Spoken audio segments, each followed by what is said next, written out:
Welcome back sa aking channel. Mark Andrew Yulu nagpasaring sa kanyang anak na si Carlos Yulu matapos manalo ni Carl Andrew Yulu ng gold medal sa Bangkok, Thailand. Panuurin at pakinggan ang buong detalye.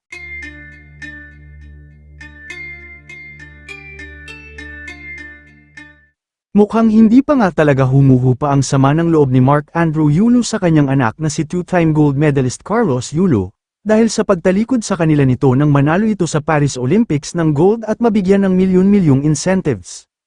Matatandaan na buong pusong nagpasalamat si Mark Andrew Yulu sa mga coach ng kanyang mga anak na sina Isa at Eldrew Yulu sa kanilang patuloy na suporta at paggabay sa mga bata. Sa post sa kanyang social media account, binigyang diin ni Mr. Yulu ang kanyang taus-pusong pasasalamat kay Coach Myun mula sa Japan at Coach Raylan Dusen Capellan mula sa Pilipinas, na nagsilbing mahalagang bahagi ng training at tagumpay ng kanyang mga anak.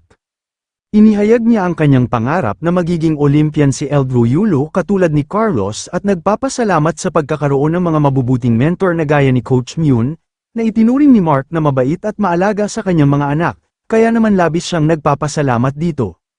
Ipinahayag pa niya ang kanyang pagmamahal sa Japan, kung saan patuloy na natututo at gumagaling dahil sumasailalim sa training sina Eldrew at Carlos.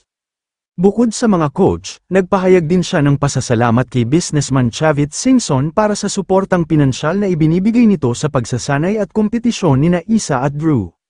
Ipinahayag ni Mr. Yulu ang kanyang taus-pusong pasasalamat sa kabutihang ipinapakita ni Chavit sa kanyang mga anak, na may malaking ambag sa kanilang pag-abot sa kanilang mga pangarap sa larangan ng gymnastics. Samantala, tila patama naman ang kanyang post sa kanyang anak na si Carlos Yulu, na Japan lang malakas, Japan lang sobrang bait, Japan lang sobrang mapagmahal. Salungat kasi ito sa turing sa kanila ngayon ni Carlos magmula nang makagold ito at magkaroon ng pera.